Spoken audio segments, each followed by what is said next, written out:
Buenísimo. Bueno, muy buenos días a todas, todos, todes.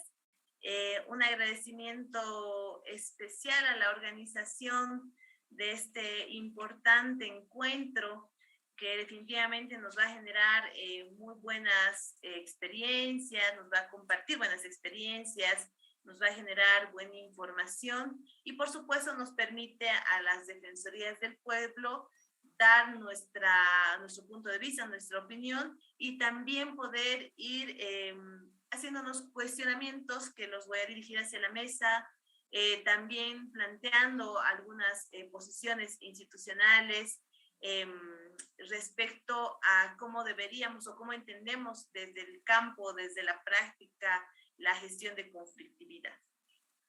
Nos han pedido que hagamos una intervención sobre el ombudsperson en la gestión de los conflictos globales. Eso ya me pareció un título bastante ambicioso, pero bueno, vamos a tratar en el caso desde Bolivia, hablar un poco de un contexto más regional de las Américas, América del Sur. Debemos decir que durante la época republicana, particularmente, América del Sur se ha caracterizado por la polarización de sus gobiernos, de sus sociedades. El contexto regional se ha visto marcado siempre por tendencias o conservadoras o progresistas. Uno de los factores de esa situación es la historia de la colonización y la lucha por la liberación de ese sistema político, pues América Latina es una de las regiones del mundo que ha estado más tiempo bajo regímenes coloniales. Otro de los elementos que han incidido en el funcionamiento del sistema político latinoamericano es que se ha visto determinado por intereses externos económicos y de seguridad de otros estados como Estados Unidos y también algunos países europeos y empresas extranjeras o transnacionales a través de sus subsidiarias. No menos importante son las divisiones internas entre las causas que configuran el contexto suramericano y que ha pesado a la hora de orientar los destinos de nuestros países. Es a raíz de estos elementos, para mencionar algunos muy generales, que la conflictividad en la región es una constante, pues estas tensiones de posiciones antagónicas, de mirar y vivir la realidad, marcan los procesos sociales y la vida de la población, de los estados. Muchas veces, por estas polarizaciones internas, dejamos de lado lo que pasa más allá de nuestra localidad, de nuestro país o de nuestra región, sin considerar qué es lo que pasa en el mundo, sin considerar la influencia y las consecuencias de los conflictos globales en nuestro contexto. Generalmente hacemos un divorcio de lo que pasa fuera de nuestras fronteras y que repercute efectivamente en nuestras regiones. Somos una región donde los pueblos latinoamericanos están siempre en constante expectativa respecto a los cambios de gobierno. Esto sumado a la necesidad de atención de las condiciones de gran parte de la población y su inmediatez al esperar estas respuestas de parte de los gobiernos. Genera una mayor cantidad de demandas sociales y, por supuesto, detrás de cada demanda, una gran cantidad de movilizaciones. Yo lo decía en algún momento, casi a tono de chiste, en América Latina o particularmente en Bolivia, las poblaciones que nunca creemos en los partidos, nunca creemos en los gobiernos, algo pasa dentro de las etapas electorales o preelectorales que generamos como un espacio de enamoramiento y de atención férrea a lo que nos están ofreciendo y evidentemente eso, las poblaciones siempre pasan factura y ahí tenemos escenarios de conflictividad. Los últimos 5 años se han vivido procesos electorales que han dado como resultado en Argentina, Bolivia, Perú, Chile, recientemente en Colombia, la elección de gobiernos que se han denominado progresistas o que se denominan progresistas, y en Brasil, Ecuador, Uruguay y Paraguay se eligen gobiernos, entre comillas también, que se señalan como conservadores, reconfigurando una vez más y de forma mucho más acelerada el escenario latinoamericano y consecuentemente su conflictividad. En muchos casos, estas elecciones han generado expectativas en la población respecto a cambios en las formas de gobierno, produciendo dinámicas sociales, como en el caso de Perú, que luego de una crisis política del anterior gobierno y una fuerte acumulación de movilización social, ha resultado, por un lado, en la asunción del presidente peruano Pedro Castillo, profesor, rondero, dirigente sindical, de pueblo, y un Congreso mayoritariamente fujimorista que le hace una oposición férrea. En ese contexto, las expectativas de cambios en la administración de un Estado peruano con muchos años de gobiernos de corte neoliberal se quedaron en una esperanza, en una ilusión y a la vez desilusión de la población que no termina de ver y palpar las políticas de Estado, pues, reitero, estas de alguna forma se polarizan o se ven coartadas dentro de la oposición. En el caso chileno es también una particularidad especial en la región, pues tras varios años de gobiernos neoliberales, las fuertes movilizaciones en demanda de reformas al sistema de pensiones, tributarios, salud, sumado a las demandas de educación de antaños, educación gratuita, de calidad, entre otras, dieron paso a estallidos sociales que posteriormente puedo afirmar que han derivado en una conquista que es la Asamblea Constituyente para cambiar un texto constitucional que venía de una dictadura militar como la de Pinochet y las consecuencias que vinieron posterior a aquella. Ahora, luego de la asunción del gobierno de un hombre joven, a la cabeza de Gabriel Boric, los retos que se generan son de mucha expectativa en la población de Chile. La conclusión del proceso constituyente, el tratamiento del conflicto del pueblo mapocho en la llamada macrozona sur, donde la escalada de violencia es casi constante, con ataques incendiarios, quema de viviendas, la muerte tanto de mapoches como de agricultores y policías también, así como resolver los temas de inseguridad ciudadana, los altos índices de movilidad humana en el norte de este país. Son temas particulares que van a definir los contextos de Chile y evidentemente también su conflictividad. Colombia también es un país que va a generar esta expectativa de un gobierno que se ha denominado progresista, con un fuerte contenido discursivo sobre la ampliación de derechos de los pueblos y de las mujeres, en un país atravesado, y lo digo con mucho dolor como latinoamericana, por un conflicto armado de más de 50 años, que va a requerir que el nuevo gobierno trabaje fuertemente en demandas históricas, estructurales de inclusión social, paz y lucha contra el narcotráfico, contra el desplazamiento formado, contra la trata de personas y también contra la inseguridad ciudadana. Por otro lado, el cambio de gobierno en Ecuador, también de línea conservadora, ha causado un estallido social en el lugar. Ha generado fuertes picos de conflictividad, de movilizaciones por la Confederación de Nacionalidades Indígenas del Ecuador, la CONAIE, el Frente Único de Trabajadores y otras organizaciones sociales en contra de políticas económicas del actual presidente Lasso, donde se produjeron violentos ataques a población civil, dando como resultado personas asesinadas, cientos de heridos y daños a la propiedad pública y privada. Luego de varios días de protesta, el gobierno y sectores movilizados han firmado un acuerdo con el compromiso de subvencionar el costo o la demanda principal respecto al valor de la gasolina y la revisión de normas mineras en un país exportador de petróleo con altos niveles de deforestación. Es importante mencionar aquí que uno de los actores sociales más relevantes en la región por su condición histórica y territorial, son las naciones y pueblos indígenas, así como las poblaciones afrodescendientes, quienes no actúan de manera uniforme y exigen ante los estados la atención de sus demandas y el cumplimiento de los derechos. En el caso boliviano, el movimiento indígena, originario y campesino plantea desde sus diversidades y territorios algunas propuestas de descolonización frente al hecho histórico de la dominación colonial. A partir de estas particularidades muy generales, todos los países latinoamericanos están siendo afectados por dos grandes problemas que me animaría muy humildemente a situar. Por un lado, la crisis económica que afecta directamente a las economías de los países y a la población a través de la inflación, una lenta recuperación del empleo que se agudiza cada vez más debido al conflicto bélico entre Rusia y Ucrania dentro del contexto global. Por otro lado, la crisis sanitaria por la COVID-19 que aún impacta sobre la región, generando incertidumbre en la población por la aparición de nuevas variantes de virus y afectando a la economía y a las dinámicas sociales. Esos dos elementos han definido el contexto y la conflictividad actual en el mundo y en la región.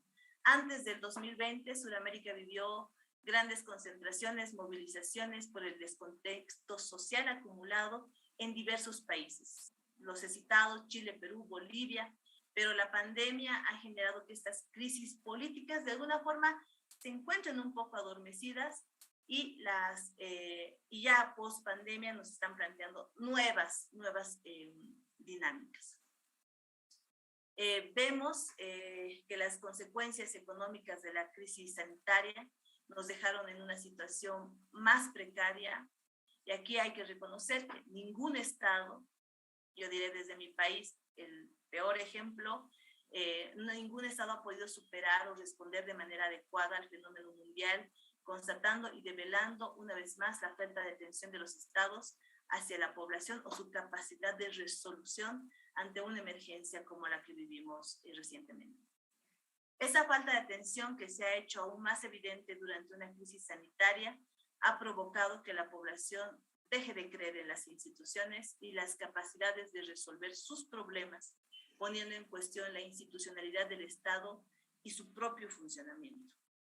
Producto de la crisis sanitaria y económica, se agudizan los problemas sociales, la población quedó en mayor situación de vulnerabilidad, los flagelos sociales como el feminicidio, el infanticidio, la violencia contra las mujeres, la violencia sexual a niñas, niños y adolescentes, la inseguridad ciudadana se han profundizado, dejando en total desprotección a las víctimas, pues debemos reconocer que durante las etapas más duras de la pandemia, en América Latina en general no han existido medidas de protección reforzadas hacia las víctimas.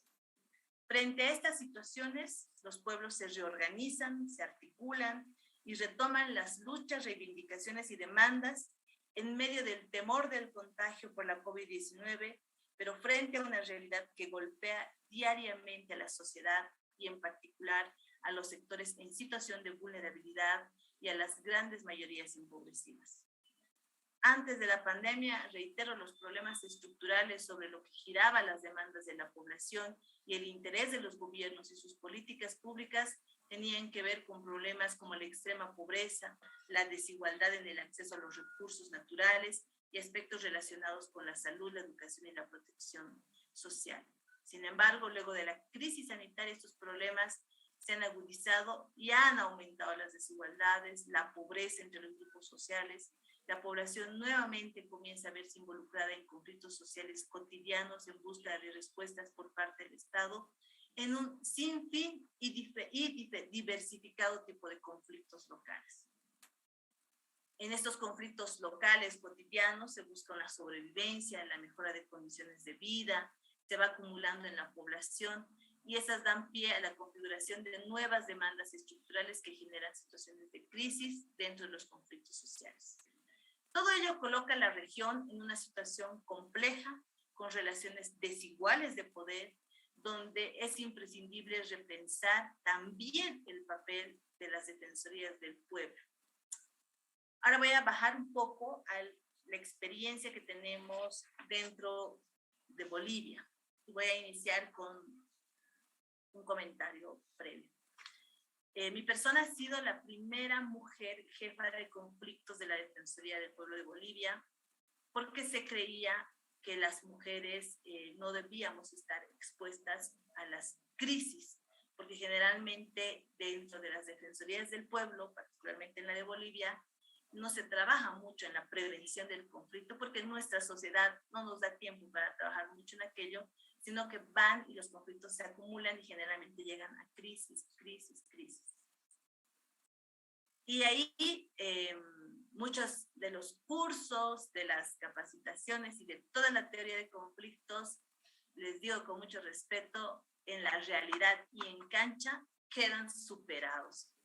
Y les vamos a contar un poco del rol de la Defensoría del Pueblo en una de los conflictos o de las crisis más fuertes que ha tenido durante los últimos años.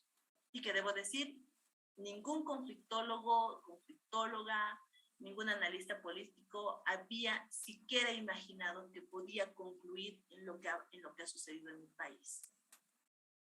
El año 2019 nosotros hemos titulado o hemos tratado de rotular lo que sucedió en nuestro país como una crisis de Estado.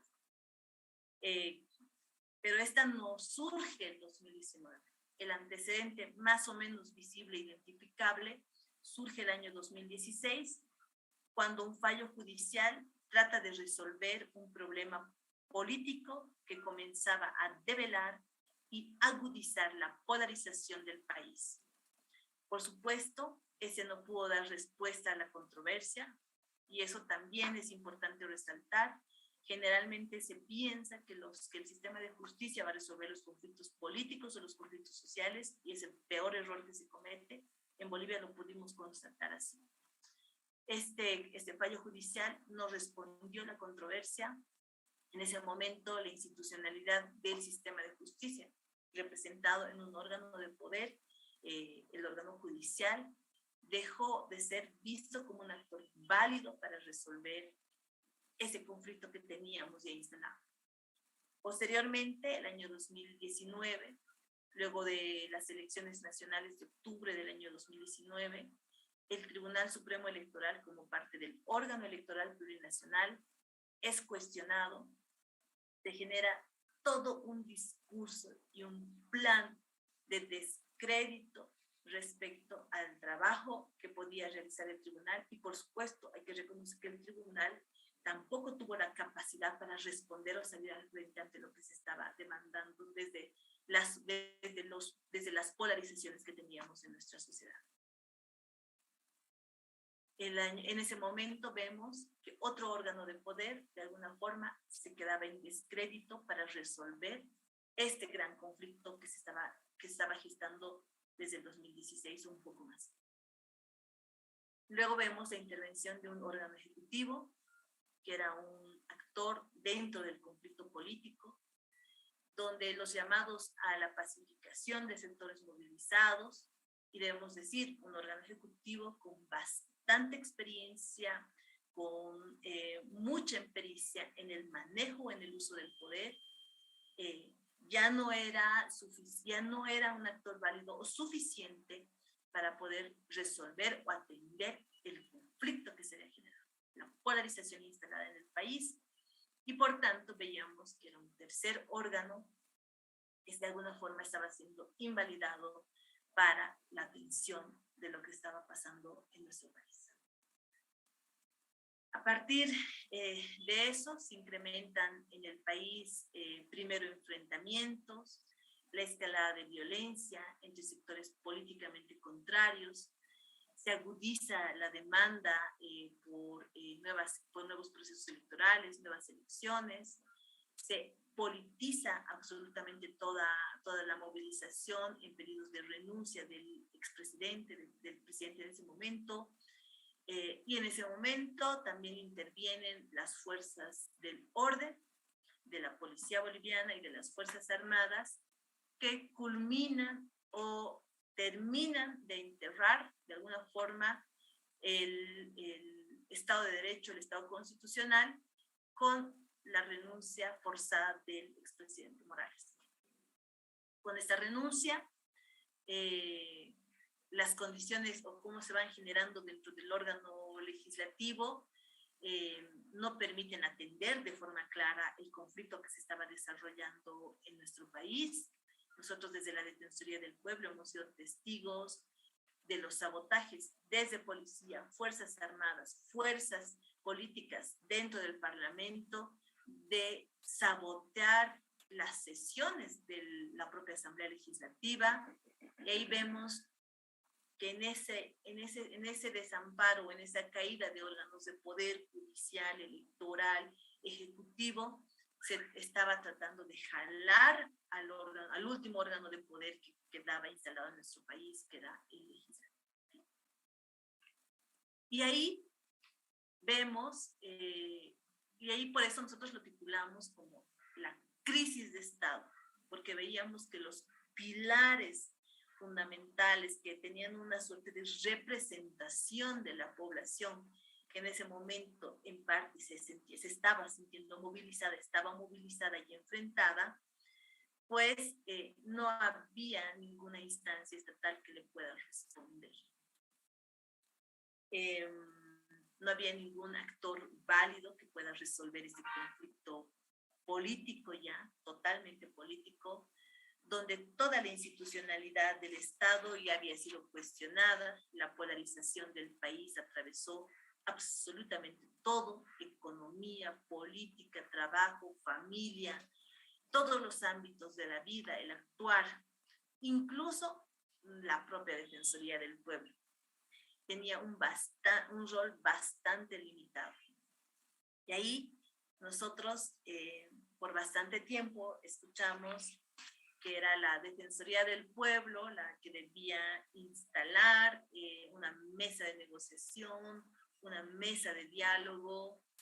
Y claro, desde la academia resultaba muy fácil decirlo, pero desde los que tenemos que estar bregando y literalmente en ese momento ya recogiendo heridos y muertos en las calles, no había ninguna posibilidad. Había un actuar extremadamente limitado.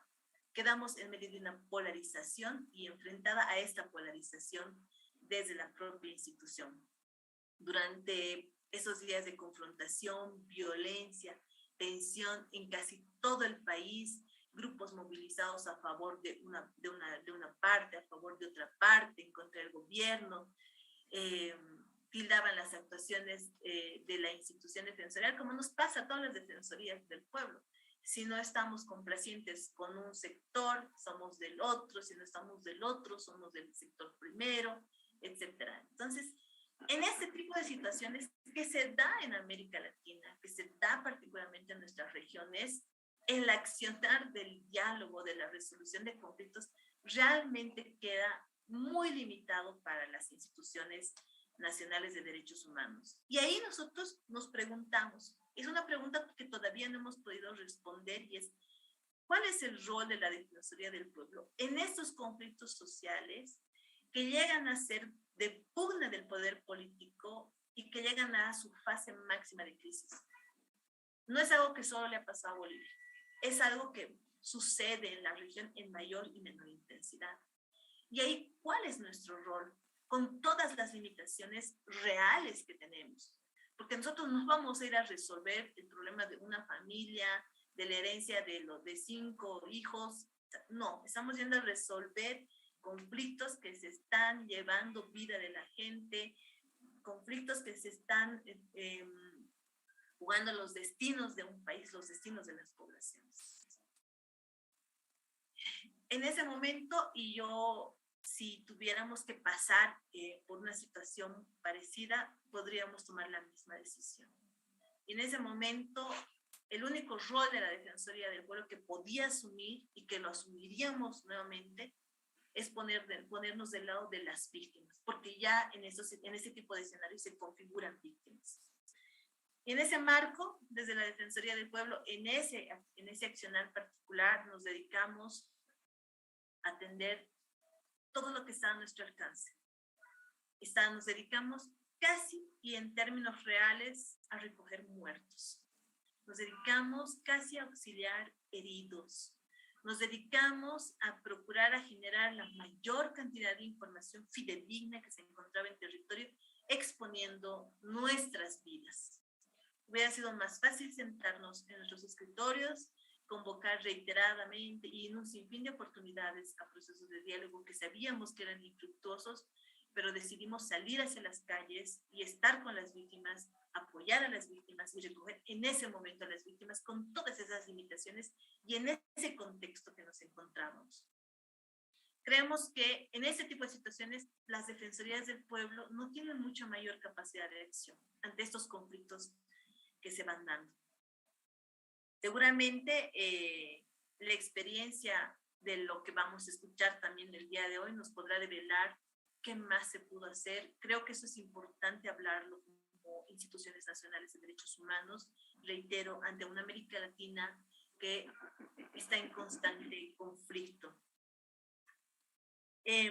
Respecto al rol de las defensorías del pueblo y la gestión de conflictos, ya en algo mucho más cotidiano, en algo mucho más, de alguna forma, fácil y que tradicionalmente nosotros llevamos desde las instituciones de derechos humanos, pues vemos a los conflictos como hechos cotidianos, vemos las revelaciones de relaciones de poder, relaciones históricas de desigualdad.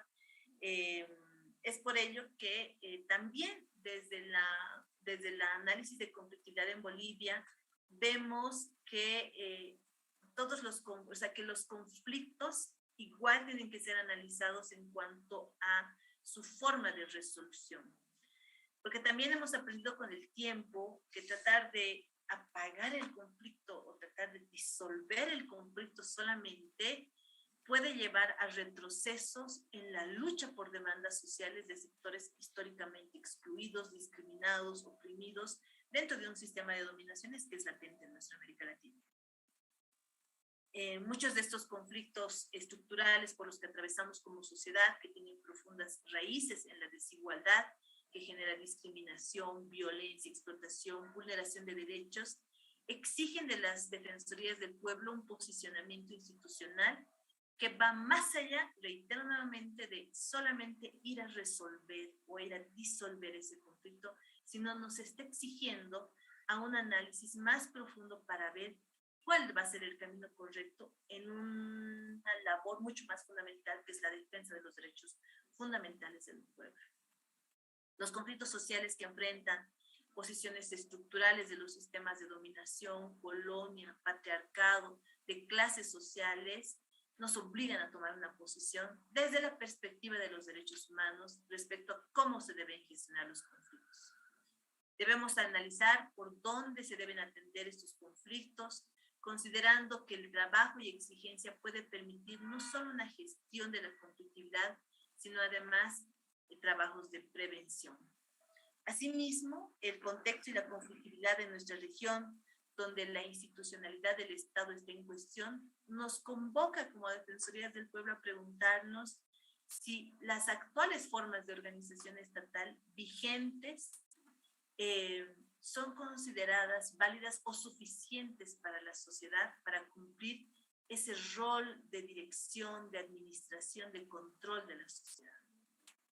Solamente considerar que una de las problemáticas que tiene toda la región es el tema de inseguridad ciudadana, nos está mostrando nuevos actores, que no es el Estado al que nos enfrentamos, no es el Estado y la población que se encuentra enfrentada, sino van apareciendo nuevos actores que van generando una mayor reducción, una mayor mirada de reducción de la resolución de demandas por parte del Estado. Consideramos que los conflictos sociales actuales muestran los límites de la institucionalidad y los límites de los estados-nación como forma de organización social, pues donde posiciones y propuestas antagónicas se enfrentan no solo a través de espacios políticos, sino también sociales. Nos hace pensar y repensar que es necesario construir nuevas formas de organización social que nos permitan transformar las realidades que actualmente estamos atravesando. En ese sentido, consideramos que ante esta coyuntura y la constante y compleja conflictividad, la respuesta de los estados debe ser estructural, generando nuevas formas de institucionalidad y cambio de prácticas y pensamientos que reproducen las actuales lógicas del patriarcado, colonia y de clase. Una de las tareas para ello es la incidencia en cambios dentro de la superestructura, en el Estado y también al interior mismo, en este caso desde las defensorías del pueblo.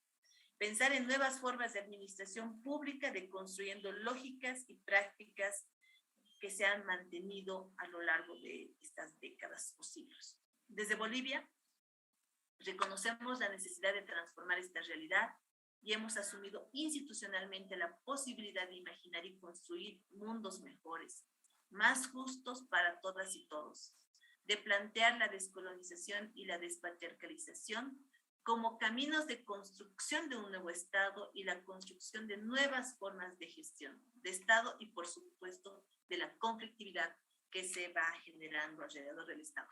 Creo que me he pasado con el tiempo, les quedo muy agradecida por la escucha. Gracias.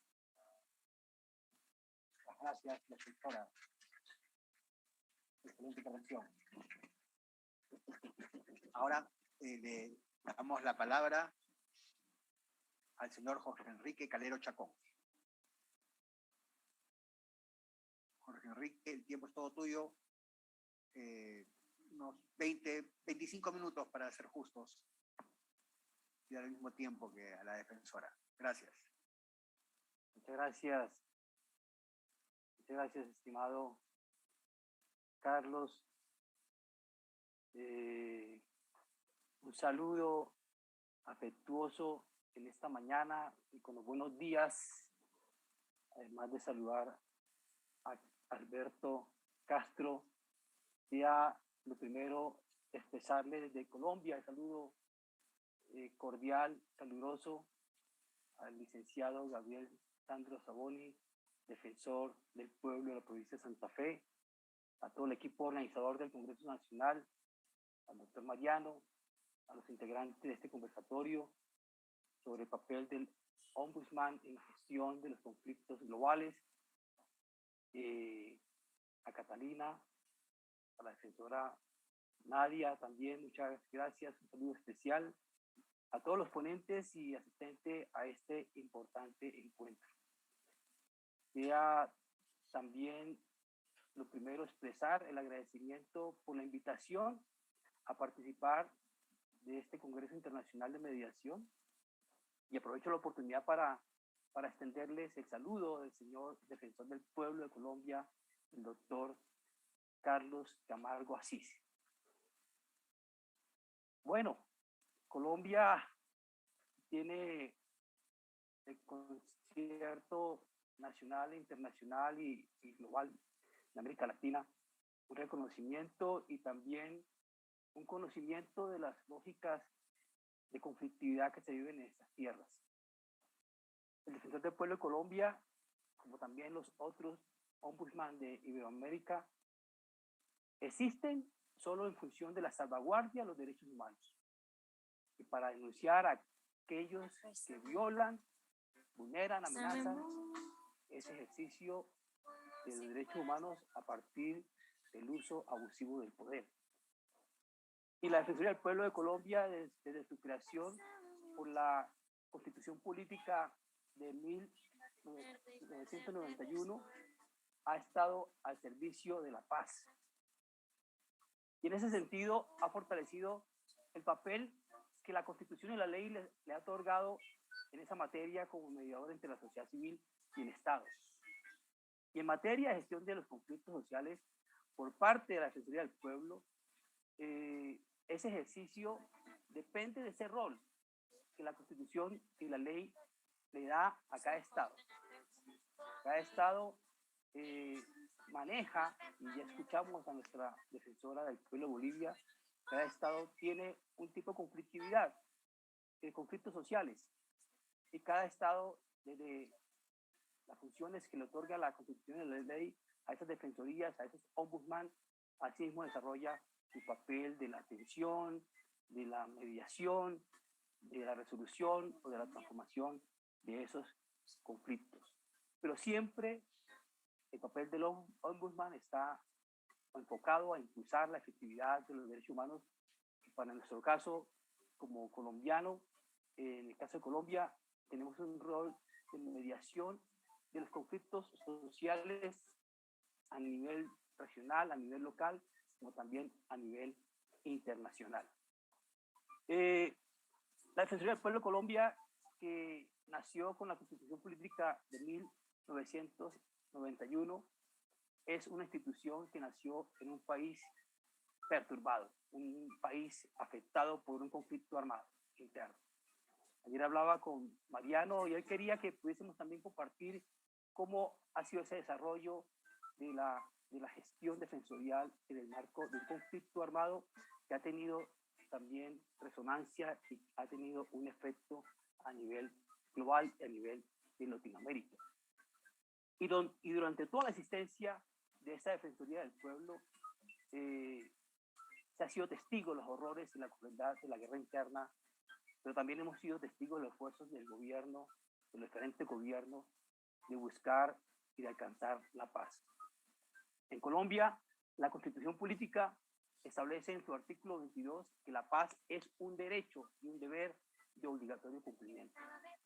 Y en ese sentido, la Defensoría del Pueblo trabaja por la garantía de los derechos humanos, divulga y capacita en esa materia y buscando la dignidad de las personas humanas que sea garantizada y preservada, cumple ese rol de mediación para lograr solucionar los conflictos sociales. Nuestro país ha sufrido por más de 50 años el más largo conflicto armado en América Latina.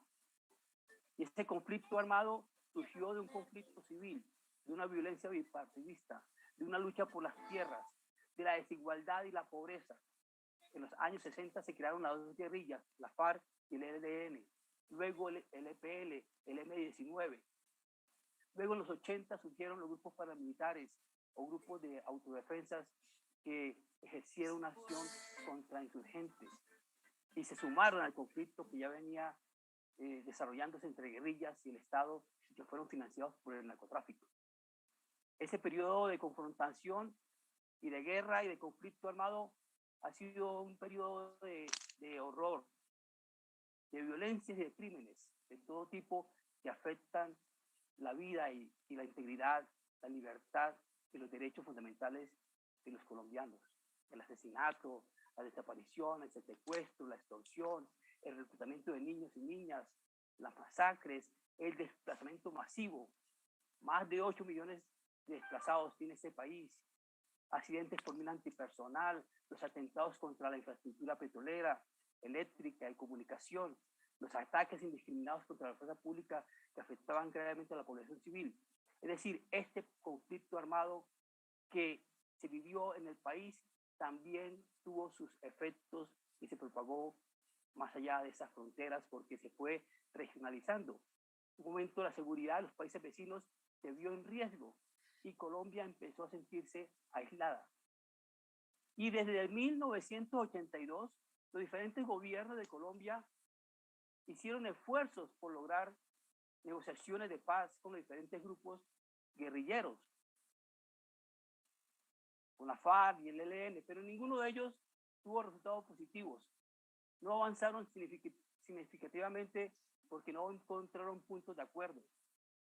Por eso fueron conocidos como casos fallidos, como fracasos, las negociaciones de la FARC en Uribe Meta, en el Caguán, en Tlaxcala, México, con la FARC y el ELN. Hubo fracasos uno tras otro.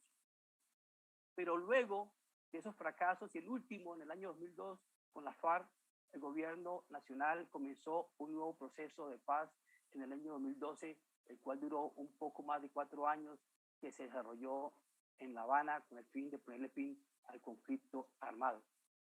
En noviembre de 2016 se firmó ese acuerdo final en el Teatro Colón de Bogotá, luego de hacerle algunas reformas a ese acuerdo que se había firmado anteriormente en La Habana en septiembre o en agosto de 2016, pero que debido al triunfo de no en el plebiscito se debió incorporar nuevas reformas.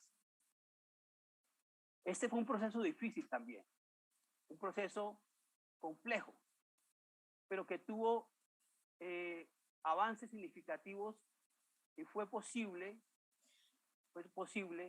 lograr un acuerdo porque se tuvieron en cuenta diferentes aristas, diferentes factores. Uno de los negociadores de ese proceso de paz en La Habana, el doctor Sergio Jaramillo, que para esa época era el alto comisionado para la paz, él se preguntaba, ¿qué hizo posible el acuerdo de paz en esta oportunidad? Y él respondía que antes de intentar dar una respuesta, valía la pena recordar dos ideas que expuso Thomas Schelling, ese gran teórico de la estrategia del conflicto. Y él decía, la primera es la idea bien conocida de que ningún conflicto es un puro conflicto, confrontación, sino más bien una combinación de intereses que pueden motivar tanto la confrontación como la cooperación. Y la segunda idea que se planteaba es un complemento de la primera. Por esa razón, por lo que puede haber soluciones de cooperación con las que todos ganan, ganar, entre comillas, en un conflicto no significa tanto ganar con relación al adversario, sino ganar con relación a nuestro propio sistema de valores. Es decir, una negociación puede ser entonces la mejor manera de ganar en un conflicto, en la medida que alinea los intereses de cooperación de las partes. Termina la guerra, claro, y eso es un motivo grande porque se salvan vidas, pero también permite construir una solución en la que gane toda la sociedad y ganen las víctimas, las presentes, las del pasado, las futuras, que es lo que significa que se gana en un sistema de intereses y de valores. Ese fue un cambio importante en la visión. Pero ¿qué hizo posible lograr este acuerdo de paz? Uno, el reconocimiento del conflicto. Muchos gobiernos, tanto en la conflictividad social en las que viven sus países de América Latina y en Colombia, no reconocen el conflicto. Aquí hubo un presidente de la República que durante un gran paro nacional, él dijo, cuando le preguntaron sobre el paro, él dijo, ¿cuál paro? ¿De cuál paro están hablando? ¿El tal paro existe? Igual pasó con el conflicto armado en Colombia. 8 años de un gobierno que negó la existencia del conflicto armado, que lo calificó como una amenaza terrorista. Entonces, para abordar un conflicto social, un conflicto armado, un conflicto comunitario, lo principal es el reconocimiento y buscar esa ventana de oportunidad de intervenir para solucionarlo, pero también para transformarlo, para modificarlo, para traer nuevos valores, un nuevo entendimiento, una convivencia, una reconciliación. Por eso los procesos de paz son ese espacio para construir y para poder entender los diferentes intereses en disputa, de manera que la cooperación prevalezca sobre la confrontación y de esa forma hacer viable la búsqueda de soluciones. Eso fue un primer paso, el reconocimiento del conflicto. Que los gobiernos reconozcan esa conflictividad que está emergiendo para evitar llegar a la escala de crisis, para que se desencadene una violencia. Dos, también que fue importante en ese sentido para lograr la paz o ese acuerdo con la FARC fue la participación internacional. El conflicto en Colombia, que ha sido visto por el mundo, en esta negociación tuvo la participación de países que estuvieron y cobraron como garantes. Cuba, Noruega, Chile, Venezuela, el CICR en algunos momentos estuvo también participando como observadores. La metodología que se estableció en esta negociación fue importante. Contener el proceso, mantenerlo, sobre todo en la fase pública, porque este proceso de paz con la FARC tuvo una fase exploratoria y una fase secreta. Este proceso o esta negociación en La Habana, gobierno y FARC, no tuvo mediador. Algo poco usual en este tipo de negociaciones. En este caso no hubo mediador. No hubo un diplomático de Naciones Unidas, no hubo ningún funcionario internacional.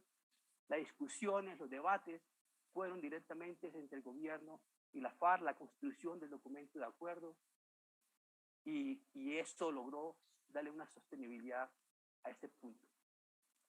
algo importante de esta discusión y este debate fue que las víctimas fueron el centro de esa negociación. Y en los conflictos sociales, el principal componente de esa conflictividad es el ser humano, y por eso debe centrarse esa negociación o esos acuerdos en la persona humana. Y también porque se ofrecieron garantías para las partes. La guerrilla tuvo sus garantías para el desarme.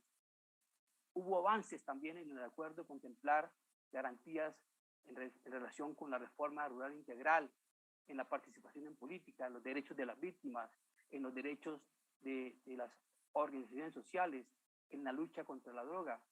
Es decir, esta negociación que se logró en La Habana entre la FARC y el gobierno nacional permitió el éxito de esta negociación y la firma de un acuerdo para el fin del conflicto armado entre la FARC y el gobierno nacional y para la búsqueda de una paz estable y duradera. Son lecciones aprendidas y para el territorio colombiano y para los países vecinos fue un alivio enorme que Colombia entrara en este camino de la paz. Claro, falta mucho por recorrer. Aún están las guerrillas del ELN. Hay espacios para el diálogo con el ELN.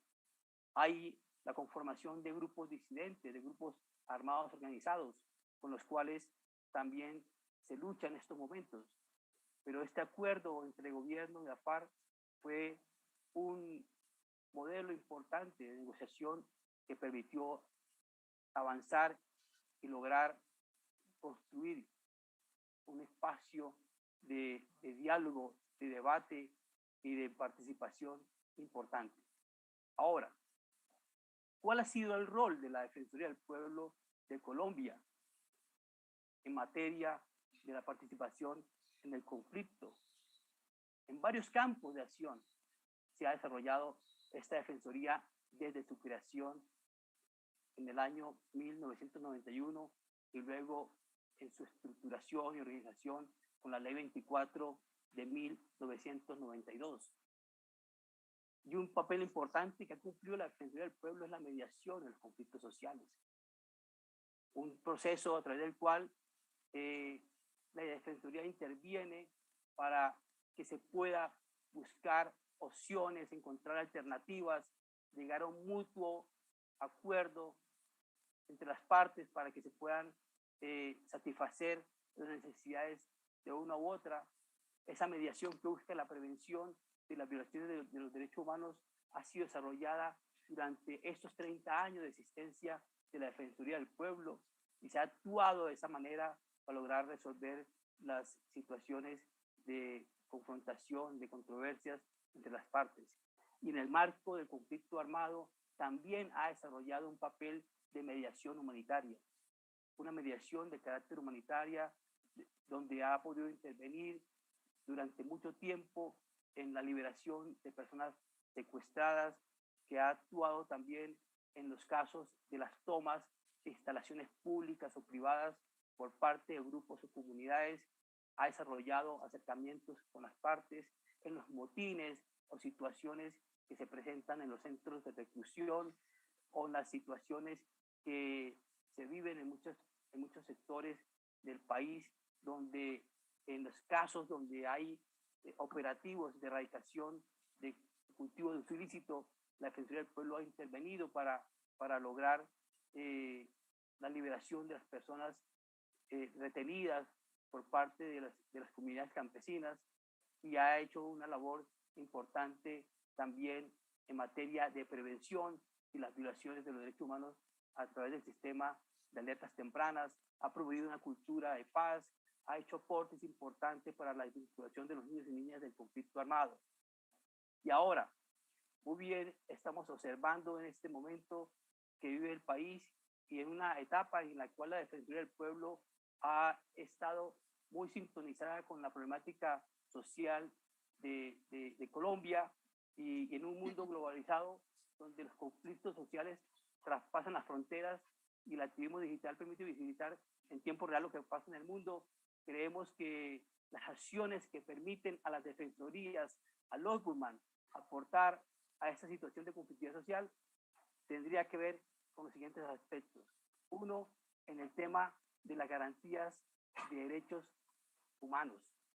En este campo de la garantía de los derechos humanos por parte de los ombudsman, creemos que en este campo donde los conflictos que se presentan en el mundo actual pueden tener graves impactos sobre los derechos humanos de la población civil, el rol del ombudsman, independiente, neutral, autónoma, sea de cualquier estado, es buscar siempre la garantía de los derechos humanos de sus nacionales en el exterior, como también a los propios nacionales, a las defensorías, también proteger a los derechos de los extranjeros que por esos conflictos llegan a nuestras naciones.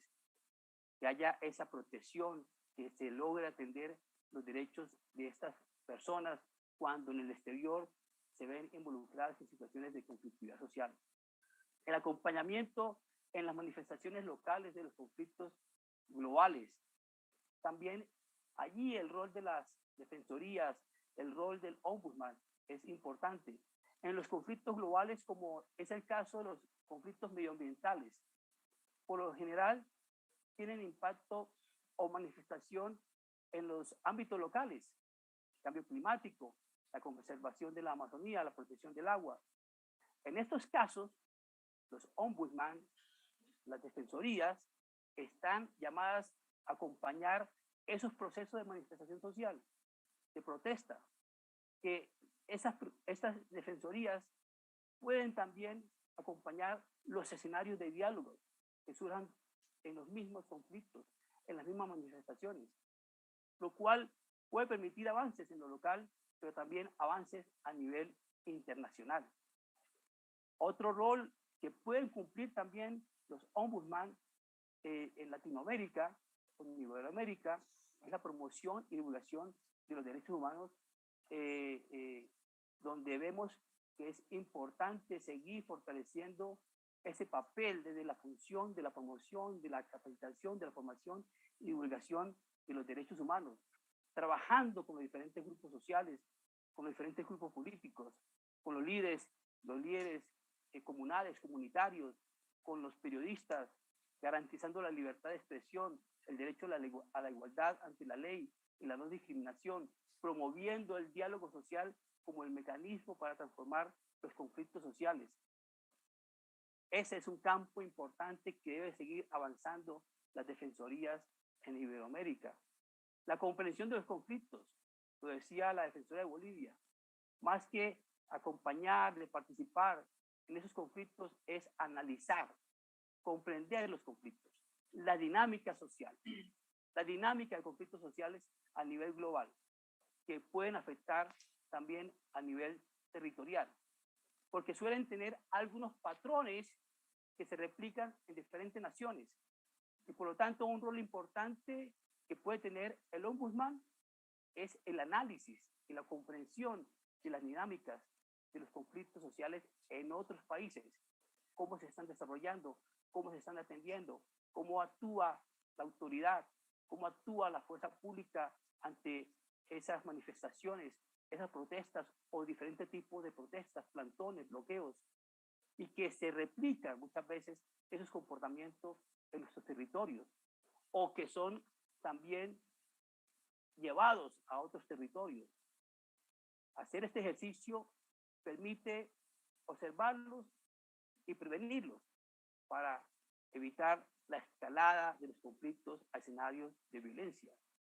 Por ejemplo, aquí en Colombia, durante los últimos paros nacionales, y en especial el que duró desde 28 de abril hasta el mes de julio del año 2021, allí se observaron nuevas dinámicas del conflicto.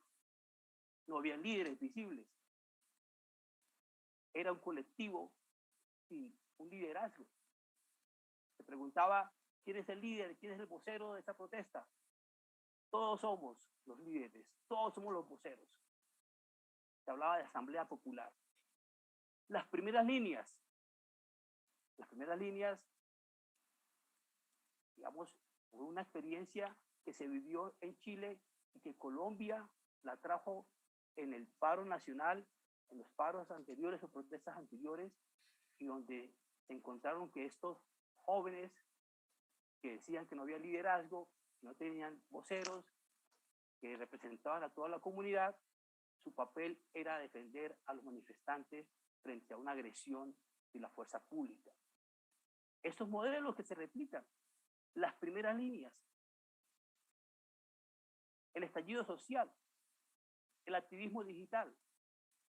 Impresionante cómo los medios de comunicación fueron relegados porque ese activismo digital de la transmisión en directo y en vivo de las protestas por parte de los manifestantes hacían visible la situación que se estaba presentando allí directamente. Los defensores del pueblo, los ombudsman, en América Latina, en Iberoamérica, en el mundo, debe tener en cuenta estas dinámicas de conflictos sociales a nivel global, porque son patrones que se pueden estar repitiendo en diferentes naciones, y si hay una comunicación permanente, un intercambio de experiencias entre defensorías del pueblo, eso permite que se puedan establecer canales de comunicación, intercambio de información, intercambio de experiencias entre las defensorías, sus buenas prácticas, las lecciones aprendidas, los retos que se puedan presentar, cómo intervenirlos para no repetir esas circunstancias. En Colombia hemos sido testigos de la necesidad, ¿sí?, de poder tener esa comunicación con los colegas de las otras defensorías del pueblo. Hay defensorías que tienen un avance importante en esta materia del monitoreo, de la intervención, de la mediación en conflictos sociales. La Defensoría del Pueblo del Perú, Colombia, si bien es cierto, desde hace 30 años trabaja la mediación, la atención de la protesta social. Hasta ahora, el año pasado, puso en funcionamiento una defensoría delegada nueva, que es la Defensoría Delegada para la Prevención y Transformación de la Conflictividad Social, y va a trabajar esos dos ejes de prevención del conflicto social, de actuar con anticipación, de estudiar esos patrones, de hacer intervención temprana, de hacer advertencias ante las autoridades, ante los gremios, las empresas, ante la sociedad, para lograr buscar solucionar esos conflictos o transformarlos a través del diálogo, a través de la convivencia, de la reconciliación. Y tendremos un observatorio que va a estar monitoreando, acopiando información, analizándola, registrándola y haciendo los diagnósticos que correspondan para poder avanzar y adelantarnos ante una crisis, ante una escalada de violencia. Es importante esta experiencia que podamos tener entre las diferentes defensorías del pueblo. También los pronunciamientos, los comunicados conjuntos, que ante una situación de tipo global, de tipo regional, que se presente la Defensoría del Pueblo a través de la FIO o de la Alianza Global de Instituciones Nacionales de Derechos Humanos, como es la GANRI o el RINCA, bueno, o de manera bilateral, o con varias defensorías que puedan hacer pronunciamientos en los que se hagan llamados al diálogo, al respeto y a la garantía de los derechos humanos, donde observemos que haya una situación de conflictividad en uno de los países hermanos, donde se resulten afectados por circunstancias que desborden esa conflictividad social, esa protesta, esa manifestación social pacífica. Entonces, tenemos unos campos de acción importantes para trabajar, porque el Ombudsman, la Defensoría del Pueblo gozan de la confianza de la comunidad, gozan de la credibilidad de la sociedad, tienen legitimidad. Ahora, ¿cuáles son estos retos? Unos 3 minutos, por favor, para... Gracias, Alberto. Sí, señor. Gracias, Jorge. Gracias. Ahora, los retos de los ombudsman para la transformación integral de los conflictos sociales, que es uno de los mayores retos que tiene la Defensoría del Pueblo, que es la identificación de esos diferentes roles que como tercero puede aplicar en espacios de diálogo, ¿sí? Cómo manejar la relación que debe existir entre los roles como ombudsman, como Ministerio Público en nuestro caso, que tramita y atiende las quejas por violaciones de derechos humanos, y también conciliarlo con ese papel de garante de derechos humanos que vela por el respeto y las garantías de los derechos fundamentales. Cómo aplicar esos estándares nacionales e internacionales de derechos humanos y su rol de mediador, de tercero que vela por la dinamización del diálogo social con enfoque transformador. ¿De qué manera aplicar los principios de imparcialidad? No estar a favor de ninguna de las partes. ¿Cómo aplicar el principio de neutralidad para velar por la garantía de los derechos de las personas? El principio de la independencia, no estar subordinado a ninguna entidad del Estado, ni a ninguna persona, ni a ninguna instancia. Y el principio de autonomía, hasta qué punto definir en qué tipo de conflictividades estar y en cuáles no.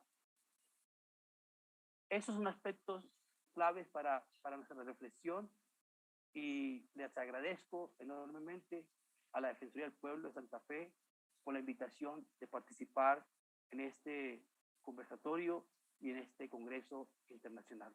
Muchas gracias, Alberto. Que tengan un muy buen día. Muchas gracias, Jorge. Ahora damos la palabra a la defensora del pueblo, a la defensora de los habitantes de Costa Rica, la doctora Catalina Crespo Sánchez.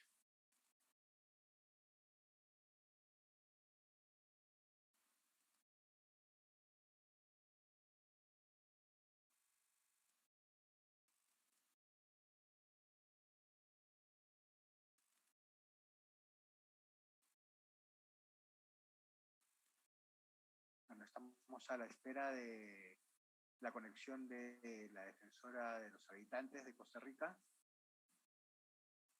Parece que está tomando un poco lenta el internet.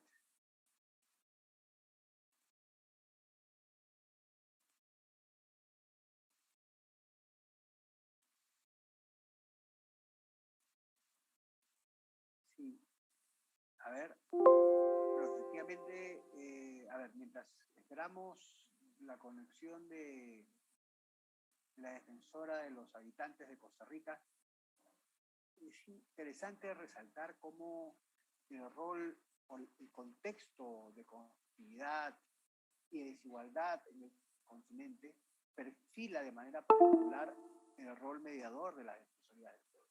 Y esto ha sido señalado tanto por la Defensora del Pueblo Bolivia, como por Enrique Calero, delegado para la prevención y la transformación de la conflictividad social de la Defensoría del Pueblo de Colombia.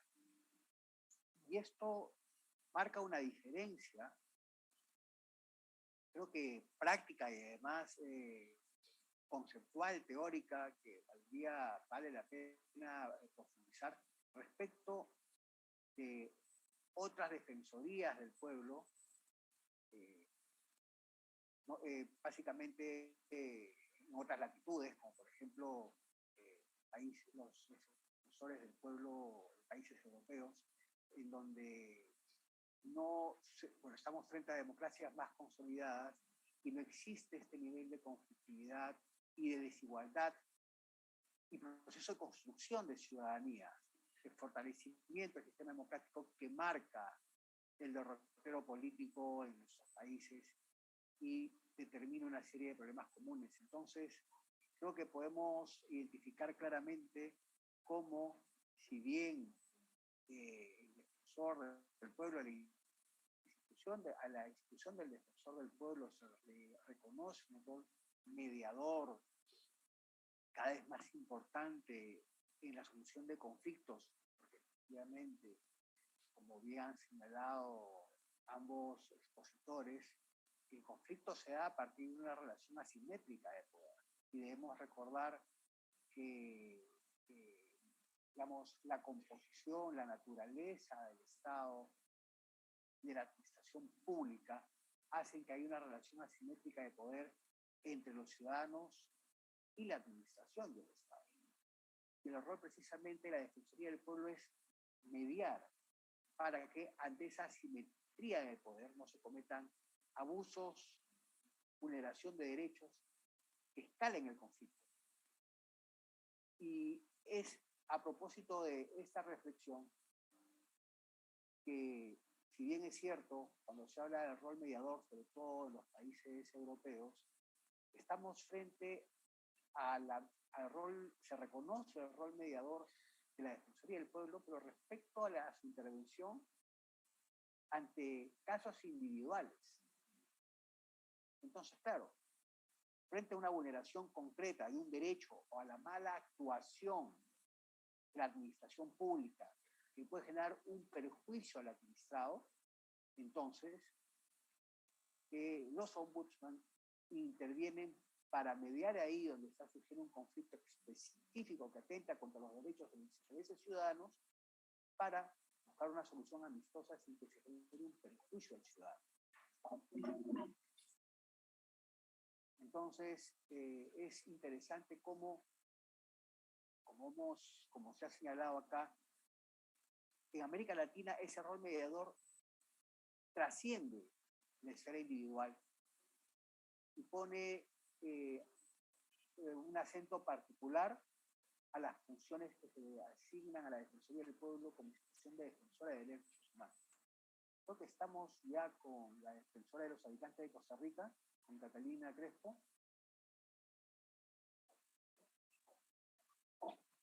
Buenos días, no sé si me escuchan bien y me ven bien. Muy bien, te escuchamos y te vemos muy bien, Catalina. Es un gusto verte nuevamente.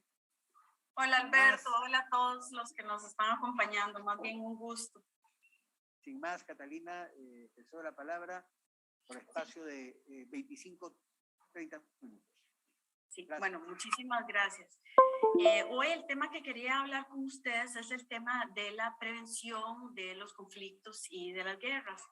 En algún momento las Naciones Unidas y el Banco Mundial se unieron para trabajar este tema bajo un documento que lamentablemente nunca lo tradujeron en español, está creo que en francés, en árabe, pero bueno, lamentablemente no sé por qué en español no, que se llama Pathways for Peace. Y este documento lo que hizo fue una investigación desde el lado económico, que cuánto cuesta la prevención versus cuánto cuesta reconstruir un país o una sociedad después de una guerra, y además viendo temas preventivos. Entre los temas que se hablaron en este documento era el tema de que muchas veces se puede ver desde antes cuando un país va a entrar en guerra. Entonces, entre los estudios que se hizo con una compañera de la Universidad de Harvard, hizo un estudio, entre muchos de los tantos, uno era sobre, en dos países en África, donde se hizo un tema comparativo, que lo que trataron de ver es cómo si los niveles de violencia en contra de la mujer estaban creciendo significativamente en países donde ya de todas maneras era, digamos, tenso. Aquí se hizo con Kenia, se hizo con el Congo y con Liberia. Entonces lo que se dieron cuenta es que eso era un indicador muy claro de que si suben los índices de violencia en contra de las mujeres, tanto violencia de género, por ejemplo, violencia doméstica, pero también violaciones en otras áreas, lo que se dieron cuenta es que eso de crecimiento muy rápido ya era un índice de que algo podría estar viniendo a futuro. Inclusive esos estreses que se estaban dando podrían repercutir en los números de, digamos, la posibilidad de que hubiera más conflicto. Ese fue uno de los estudios. Otro de los temas que pudieron ver es que claramente es más, solo desde el punto económico, es mucho más efectivo y mucho más efectivo a nivel de presupuestos de un país y a nivel de presupuestos de organismos internacionales, es mejor trabajar en prevención que trabajar en reconstrucción. Por ejemplo, les voy a poner un ejemplo. Si los países europeos hubieran ayudado, hubieran invertido más en todo lo que fue, por ejemplo, Siria, de un punto de vista de prevención, a lo mejor no estarían gastando los números, y nuevamente, lo estoy viendo desde el punto de vista económico primero, y después lo veré, se los expondré desde el punto de vista ya del ser humano, de la persona, del rostro humano que tiene el conflicto. Entonces, ¿cómo desde este punto de vista la prevención puede ayudar inclusive a que los fondos sean mejor distribuidos? Y ahora sí, salgámonos del lado económico y veamos el lado de las personas. Nuevamente, es mejor el tema de prevención y no el tema de ya cuando cuando los países les toca reconstruir, o la comunidad internacional les toca reconstruir un país que ha estado en guerra. Ya ahí no solo hay que tomar en cuenta el tema económico, sino que además el tema humano. No solo la pérdida de vidas humanas, sino el tema postraumático, el tema de salud física y salud mental. Entonces, para eso hablemos del caso de Ucrania. Si el caso de Ucrania se hubiera podido prevenir hace 1 año, 2 años, se hubiera empezado, o inclusive esto tiene raíces mucho más allá, no estaríamos en lo que estamos hoy. Entonces, no solo la pérdida de vidas humanas, la pérdida de los hogares, porque la cantidad de personas desplazadas es sumamente alto, inclusive está más alto que el caso de Siria, sino que además es como la prevención debe de ser la herramienta primordial para trabajar con temas de guerras o de conflictos. Aquí también quiero tomar en cuenta uno de estos puntos, que es donde las instituciones nacionales de derechos humanos podemos hacer un trabajo. Y es entre los puntos que se ven, digamos, los patrones que se hicieron en el estudio, se ven patrones de cómo uno puede saber cuáles son esos países que existe la posibilidad de que caigan en guerra. Entonces, por ejemplo, ese análisis nos pudo decir, y digo nos porque yo fui parte de este proyecto, yo fui una de las autoras de uno digamos, de la parte investigadora y de uno de los capítulos.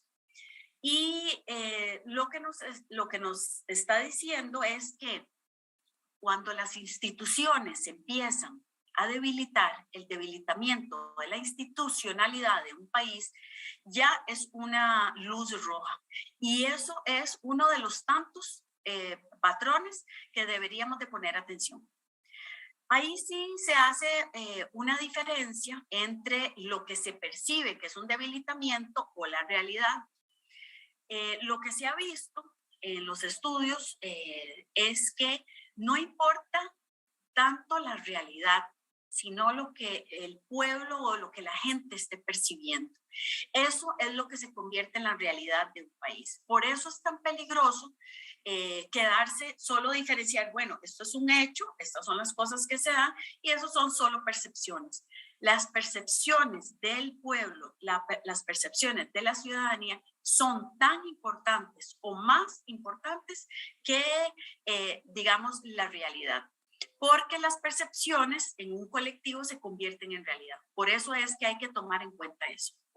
Entonces, desde el punto de vista del debilitamiento de la institucionalidad, esto no es que se debilita la institucionalidad de hoy a mañana o en un año. Este debilitamiento generalmente es, digamos, a través de múltiples años y se empieza a ver esto que pasa, esto aquí es peligroso.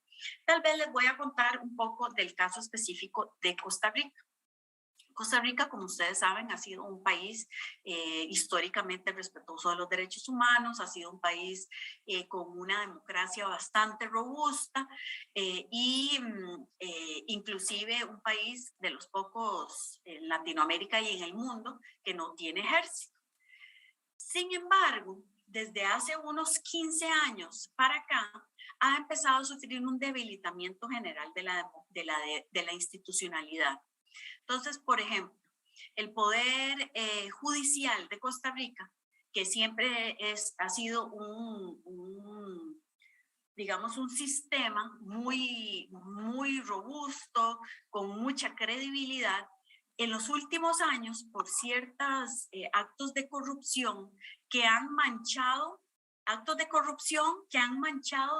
digamos, la gran mayoría de las diferentes instancias y la gran mayoría de funcionarios y funcionarias, aun cuando la mayoría de las instancias y los funcionarios no han tenido que ver ni han estado involucrados en esto. Pero la percepción del pueblo ha hecho que se haya perdido credibilidad en la institucionalidad. Por otro lado, ha habido una pérdida de credibilidad en algo tan básico que ha sido, por ejemplo, la Caja Costarricense de Seguro Social. Eso es donde se le da al pueblo de Costa Rica, se le da un seguro médico, el tema de salud.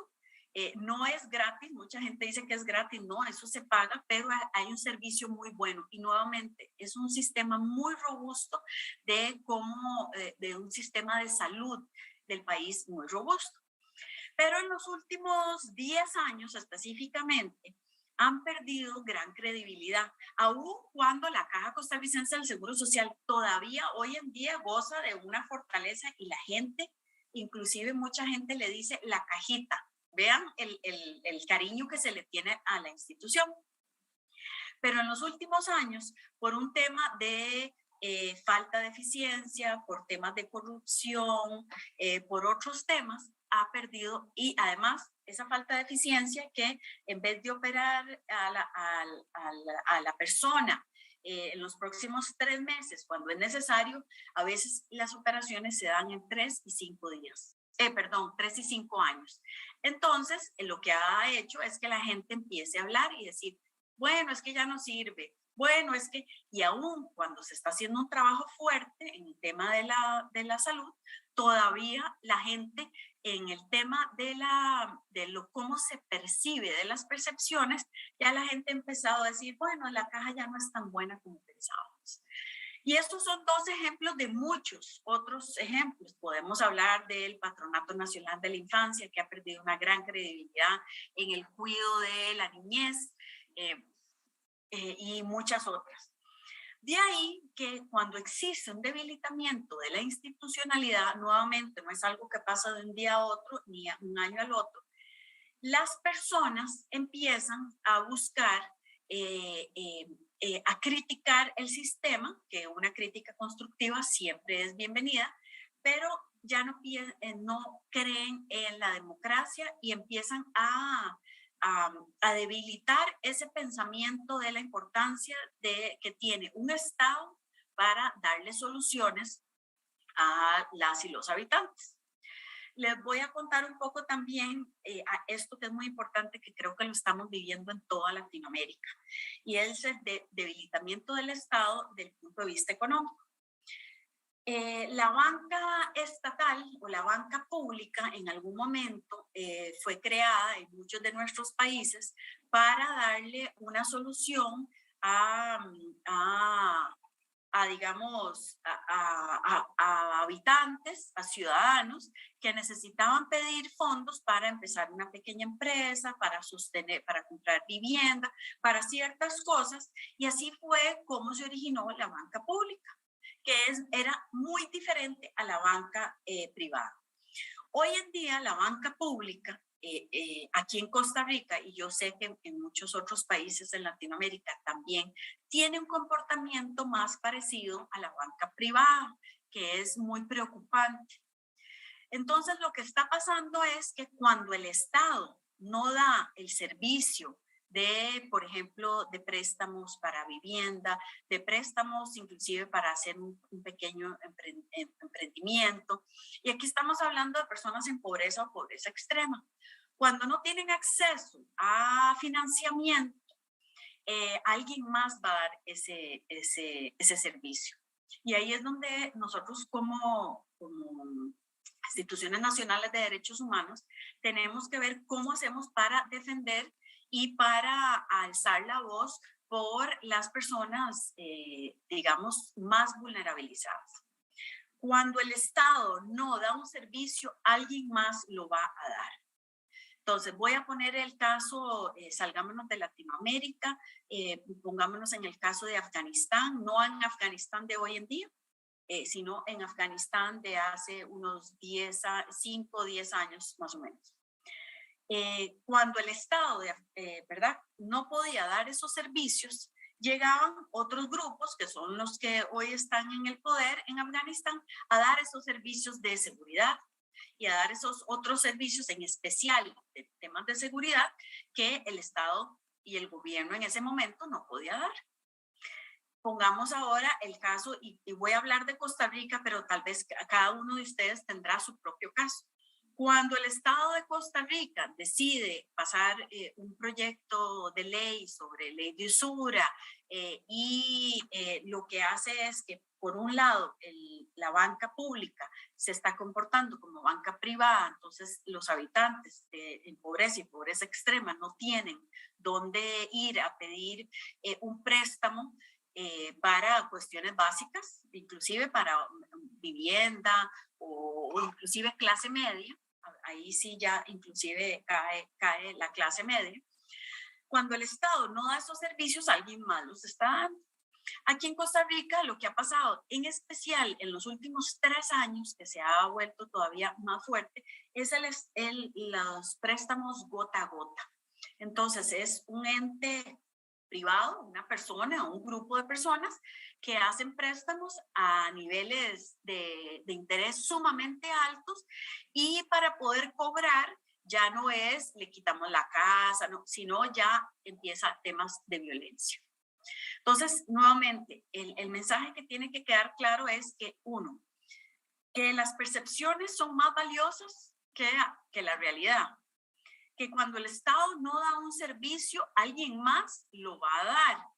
Y el debilitamiento de la institucionalidad, sea real o sea percibida, es uno de los factores, digamos, entre los factores más importantes de los cuales un Estado puede caer en conflicto armado o en algún otro tipo de violencia.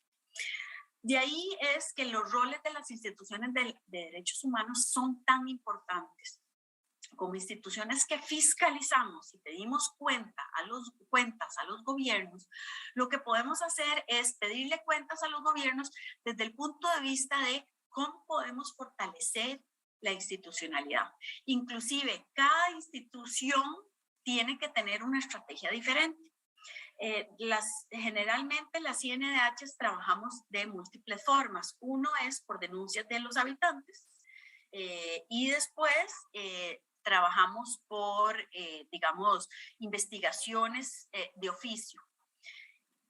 Entre esas dos cosas se puede hacer. Entonces, por ejemplo, en la Caja Costarricense del Seguro Social, cuando yo entro a la Defensoría hace casi 4 años, veo este debilitamiento que ha sufrido y decimos, ok, ¿cuál es lo que en este momento la percepción de las personas? ¿Dónde es que está más débil la caja de Seguro Social de Costa Rica? Bueno, lo que la gente más percibe como un debilitamiento es en las listas de espera, que no me atienden cuando me deben atender, que a veces tengo que pasar 2 años sin poder ver en un ojo porque no me pueden operar cuando necesito ver, o mil y otras razones. Entonces decidimos que estratégicamente la forma de fortalecer la institucionalidad, pedir cuentas y fiscalizar y además darle una respuesta a los habitantes era el tema específico de listas de espera. Nos abocamos a trabajar muy fuerte con estas listas de espera. Inclusive los primeros 2 años se hicieron grandes esfuerzos, tanto de la institución, de la Caja, como también de nosotros, de la Defensoría de los Habitantes de Costa Rica, que íbamos a cada uno de los hospitales a fiscalizar, a ver cómo estaban. Nos reuníamos una vez al mes con el gerente de la Caja, con el presidente de la Caja, con todos los funcionarios a pedirles cuentas. ¿Cómo va esto? ¿Cómo va esto? Los primeros 2 años dieron grandes resultados. Inclusive se veía que cuando íbamos cuando las primeras giras que empezamos a hacer a los hospitales y a las clínicas locales, que lo llaman EVAIS, la gente decía, si es que no me atienden, tengo que estar aquí muy temprano, a las 4 de la mañana, después no me dan cita. Y después de esos 2 años, obviamente no iba a ser al 100%, pero la gente ya empezó a hablar mejor de la institucionalidad. Entonces ya no había no creo en la institución, ni había tal vez esa molestia tan grande con la institucionalidad. Lo que pasa es que después vino la pandemia y como todos sabemos, la pandemia del COVID-19 vino otra vez a retroceder muchos de los aspectos de servicios de salud que se habían estado dando. Pero eso ha sido uno de los ejemplos de muchos de los otros que hemos estado tratando de fiscalizar para poder desde la INDH fortalecer la institucionalidad a través de fiscalización y de transparencia, que normalmente a veces las estrategias anteriores habían sido nada más de fiscalizar temas, digamos, individuales, pero hay que hacer un tema de fortalecimiento de la institucionalidad en general. Entonces, desde ahí que inclusive otro de las estrategias que hemos estado trabajando a nivel latinoamericano es el tema de migratorio, que todos los países de Latinoamérica y muchos del Caribe somos ya parte de este proceso que empezamos aquí en Centroamérica con el Consejo Centroamericano, que es un proyecto de flujos migratorios.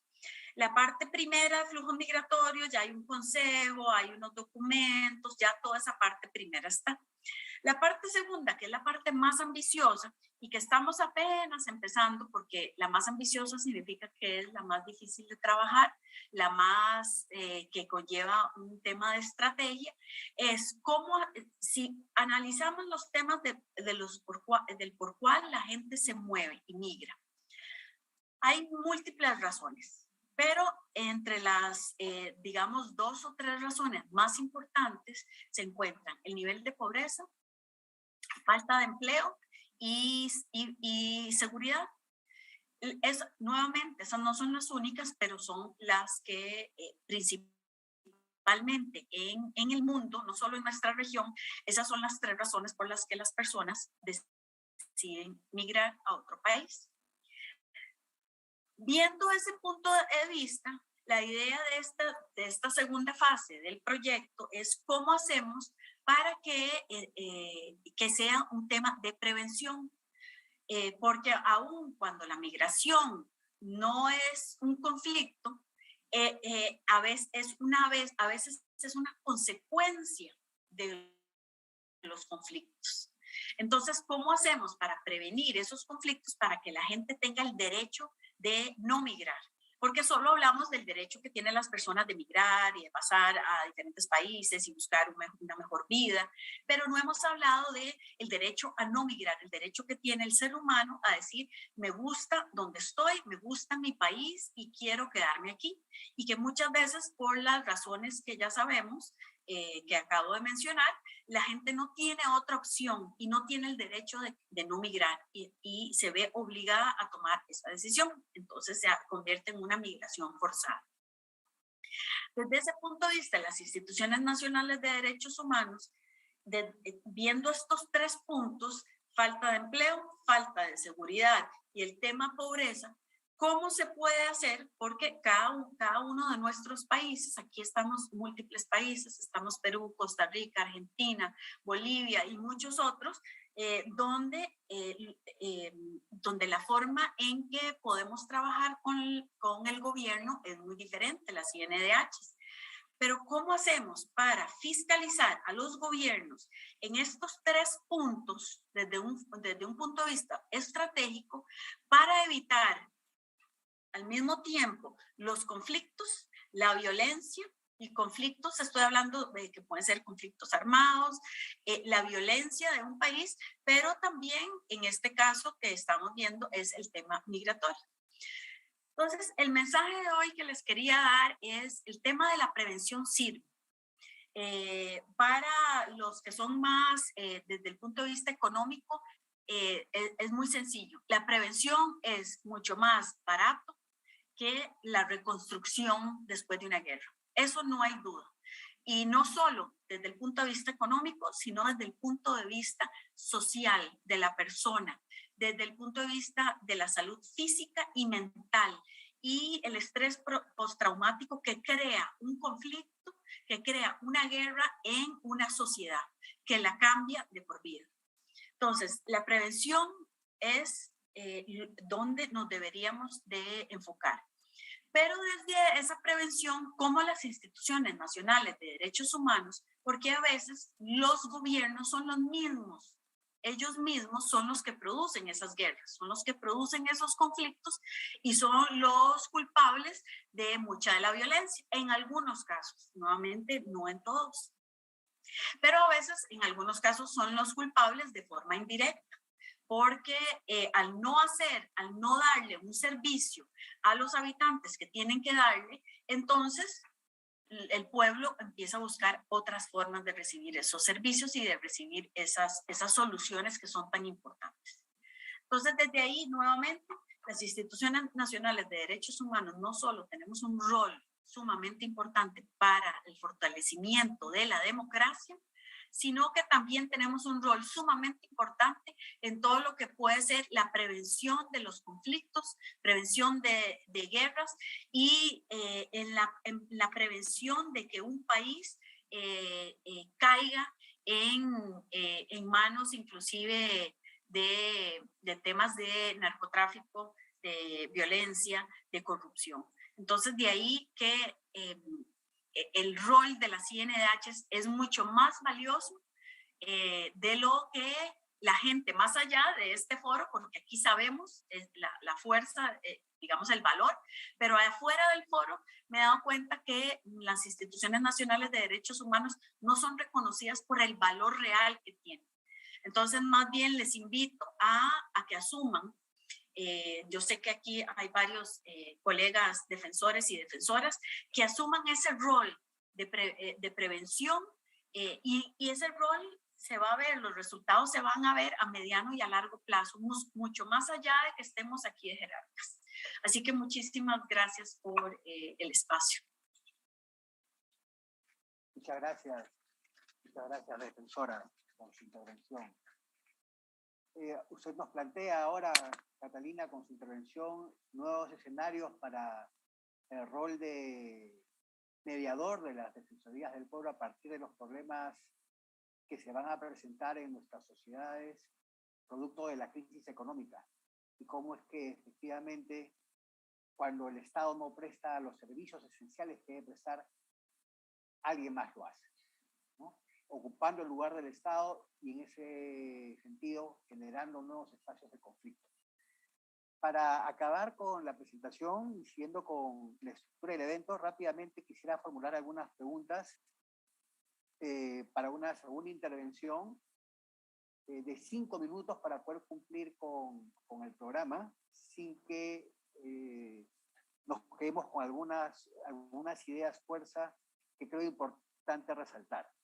La primera pregunta que me gustaría hacerle a la defensora del pueblo de Bolivia, Nadia Cruz.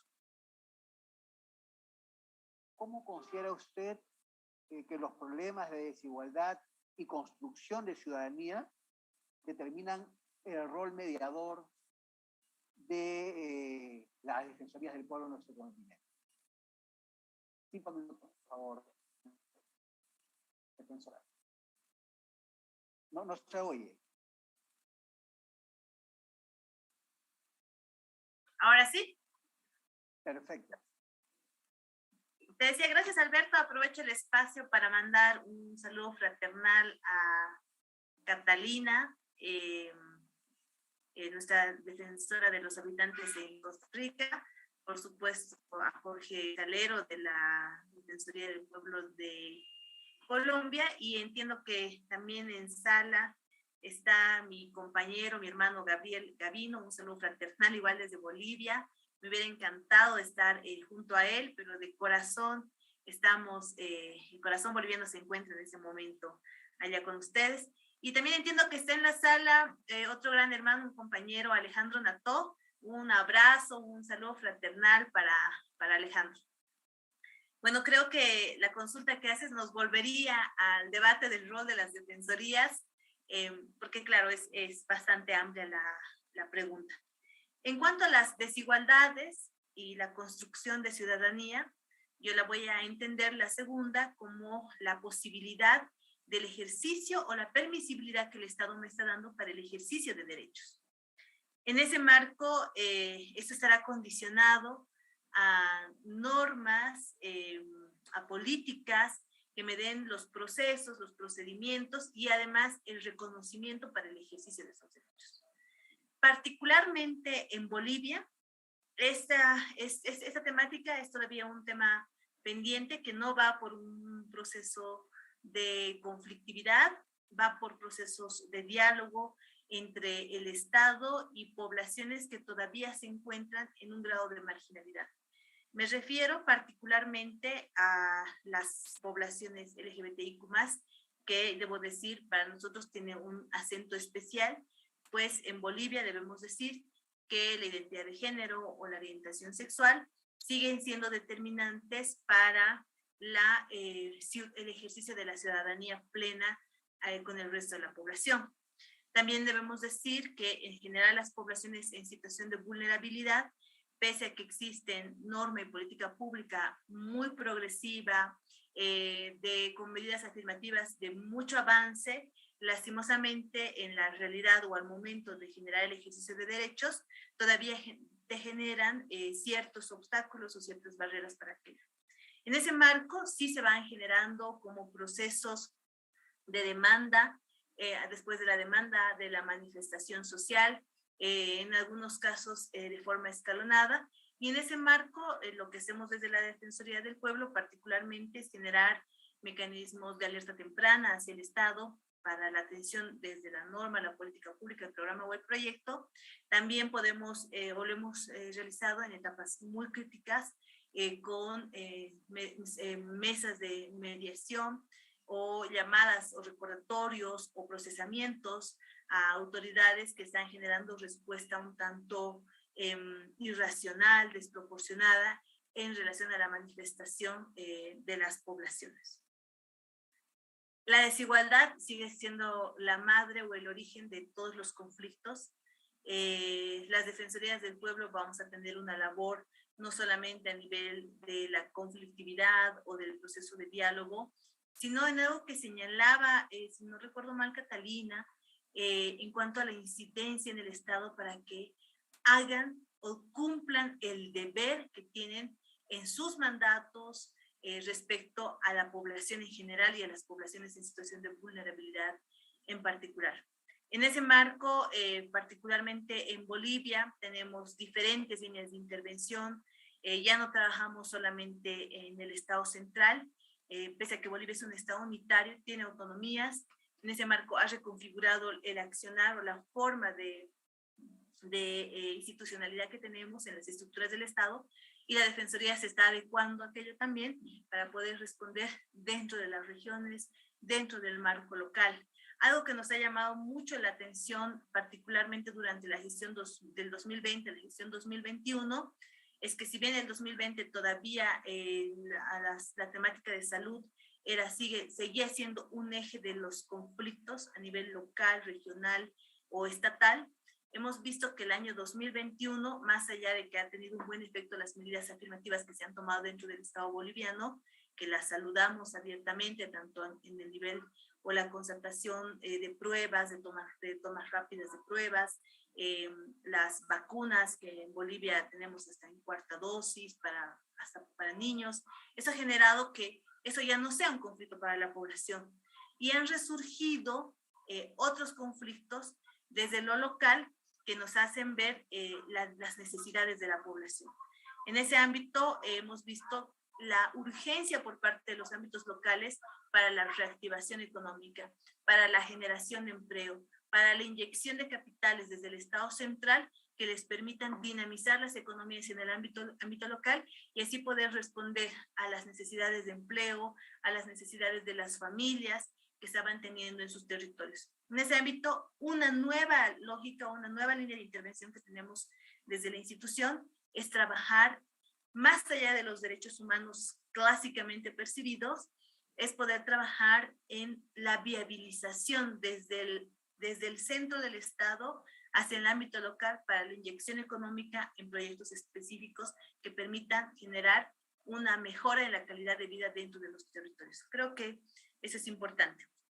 Sin embargo, yo me mantengo en la consulta que planteaba en la exposición y es, después de todo lo que hemos vivido, décadas, siglos, vemos que la reconfiguración tradicional que tenemos en los estados en Latinoamérica ya no pasan solo por una necesidad de fortalecimiento para que cumplan su labor. Estamos pasando por una necesidad de reconfiguración de las formas o los sistemas de gobierno, de las estructuras de los gobiernos que tenemos actualmente, porque más allá de que en Bolivia, por ejemplo, el tema de inseguridad todavía no sea un punto central en la agenda de la ciudadanía, vemos que en las Américas los actores privados, los actores no estatales, por no decir los paraestatales, están asumiendo las tareas del gobierno justamente ante la insatisfacción del cumplimiento de demandas que la sociedad o que la población tiene respecto al Estado.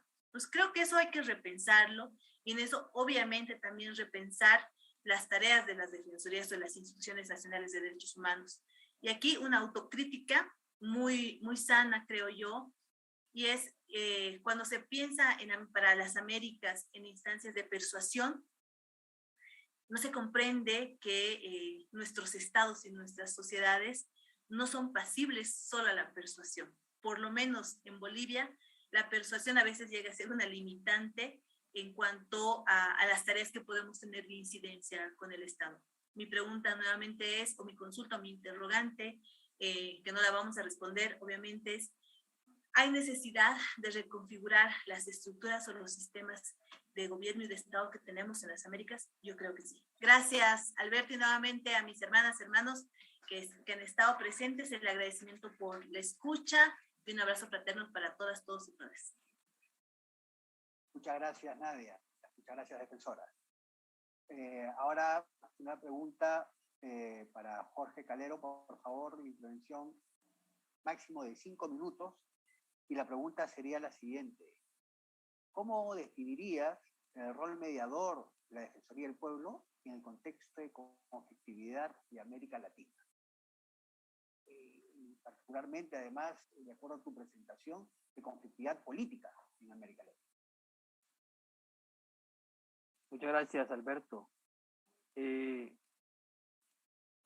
Sí, ese rol mediador es fundamental en la medida en que en los conflictos sociales, en los conflictos armados, contar con instituciones nacionales de derechos humanos en su ejercicio de promoción, de defensa y de protección de los derechos humanos ante circunstancias donde se puedan observar que se presentan aquellas vulneraciones graves y sistemáticas a los derechos de la población y donde se observan que por las crisis sociales, económicas, políticas o situaciones que vienen por causa de confrontaciones y disputas de intereses,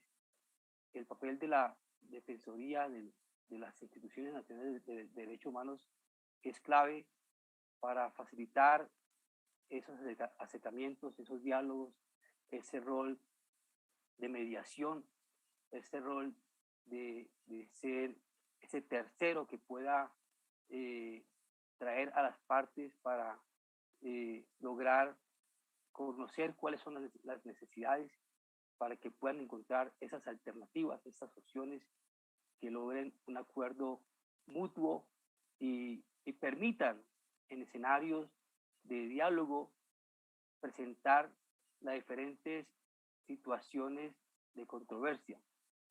Esa es una función importante en la cual en esas necesidades y en esas peticiones que tienen las comunidades, porque no tienen a dónde acudir, donde las diferentes ofertas, las diferentes instituciones a las cuales acuden en búsqueda de la garantía de esos derechos fundamentales o los derechos económicos, sociales y culturales, y las poblaciones campesinas, afrocolombianas, indígenas, que se ven inmersas en condiciones de vulnerabilidad, donde sus territorios se presentan, además de la violencia y de los problemas de inseguridad, y los problemas de abandono estatal, y donde también estas comunidades viven la explotación y están sometidas a las presiones de diferentes actores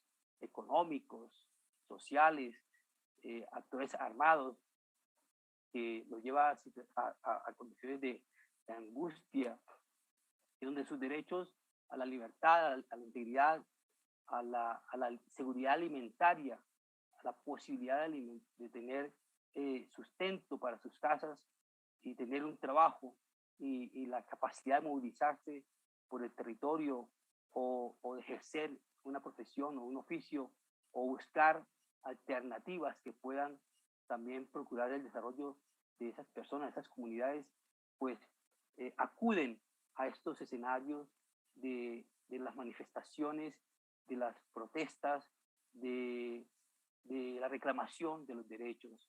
Y es ahí donde como Defensoría del Pueblo, en el campo, en la mediación, debe facilitar esos escenarios, debe facilitar esos canales de comunicación, tender esos puentes entre la comunidad y las autoridades para que se puedan resolver de una forma negociada, tranquila, estos conflictos y buscar su transformación, buscar que se logre la convivencia, que se logre la reconciliación, que se logre normalizar los canales institucionales como también las relaciones entre las personas, entre las comunidades, permitir que haya un desarrollo de esa persona en su integralidad.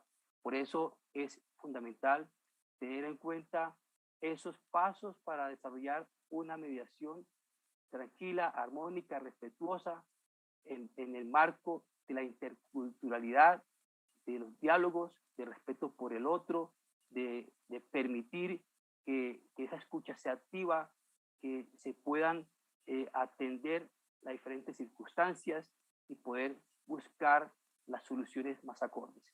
Ese es un campo fundamental, es un campo de la naturaleza del defensor del pueblo, de las instituciones nacionales de derechos humanos, de ser mediadores, de ser ese puente y que puedan actuar de esa manera en la garantía de los derechos fundamentales. Pero también lo que, si bien es cierto, este enfoque del Congreso está hacia la mediación, buscando generar estos procesos de lograr la solución de las disputas entre ciudadanos con comunidad y gremios o actores diferentes, es clave lo que compartía también la defensora del pueblo de Costa Rica, y es el tema de la prevención.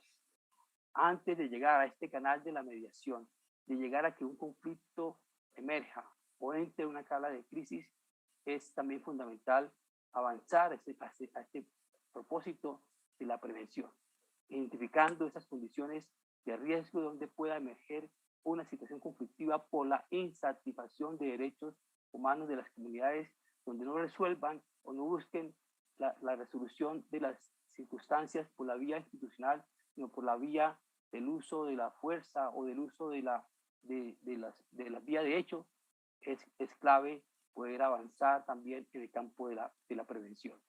Un papel fundamental en poder anticiparse a estos hechos de confrontación, de protesta, de manifestaciones sociales que son legítimas, que son importantes, pero que también podamos avanzar en este propósito de lograr anticiparnos a la ocurrencia de hechos que escalen en violencia.